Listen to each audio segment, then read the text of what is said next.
and welcome to this new video for my channel, The Mental Traveler. I'm Caro Herrera, and today I'm going to be reviewing a book called Katherine by American author Anya Seton, which was published in 1954. This story tells the life of Katherine Swinford, a real-life woman from the Middle Ages whose life took place mostly in England in the 14th century. Before I begin though, let me just say that I won't be spoiling any major plots regarding this historical fiction romance novel.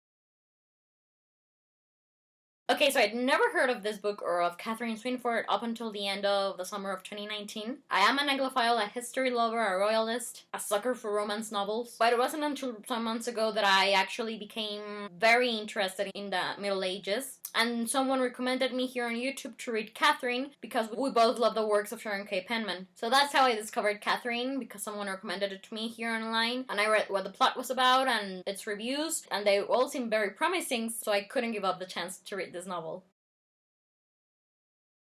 The book begins when Katherine Swinford is around 15 and ends when she's in her late 40s. So we follow her for most of her life, or at least during the most important decades of it. Katherine was a beautiful common girl who marries a knight who's fallen for her looks, but she isn't at all happy with this because her heart already belongs to John of Gaunt, Duke of Lancaster. John is the third son of Edward III, King of England, and so he's a very powerful man in the realm. He's also very handsome and a dashing figure, but at the start of the book he's already married. This doesn't prevent him from being attracted to Katherine, though, and in the end the two fall deeply in love and they begin an affair that produces 4 children, and their love lasts some 30 years, surviving adultery, their different social status, murder, and even a very long estrangement. I really want to tell you how their story ends, but I won't. I'll just say that I'm really happy these two people really lived, because it means that they can serve as an example of true love during the Middle Ages. And also, I think it's awesome that some of Katherine and John's descendants include Richard III, members of the Tudor dynasty, Stuart dynasty, and even Great Britain's current monarch, Queen Elizabeth II.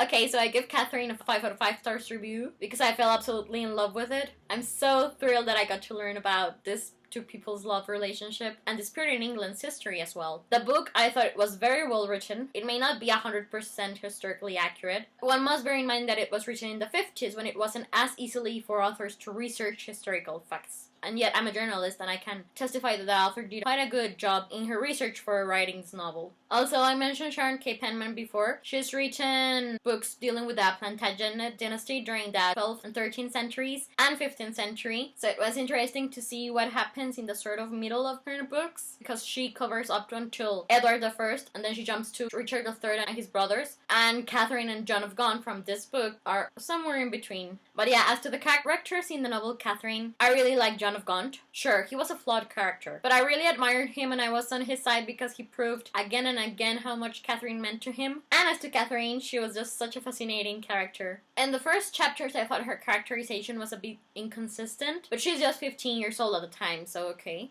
But as the novel moved forward, this woman really grew on me. I could really understand her decisions and where she was coming from most of the time, and despite the fact that I personally love spoilers, I had researched the general outline of her life before reading this novel, I didn't know everything about her. So I was on the edge of my seat as I read Katherine. But yeah, her love story with John of Gaunt just swept me off my feet. I loved it, and you really get the sense that these two people cared for each other deeply. And even if things didn't exactly happen in real life as they're portrayed in the book, I still consider these two to be quite an epic couple. Okay, so I really wish someone would make an adaptation, a movie or a series about Katherine's life, because it's just so extraordinary. And after Game of Thrones, there seems to be all of this fascination to have series and movies setting in the Middle Ages. So I really think that they wouldn't go wrong if they choose to adapt Katherine or some of Sharon K. Penman's works as well. For the moment though, I believe that this is all I have to say about Katherine. Thank you so much for watching my review of it. Please let me know if you enjoyed it or not, because I would love to talk about this story with you. In the description box below you can find a link to the novel's Goodreads page. And well, I'm Caro Herrera, the Mental Traveler, and I hope you have a wonderful day wherever you're in the world. I'll be seeing you soon. Goodbye!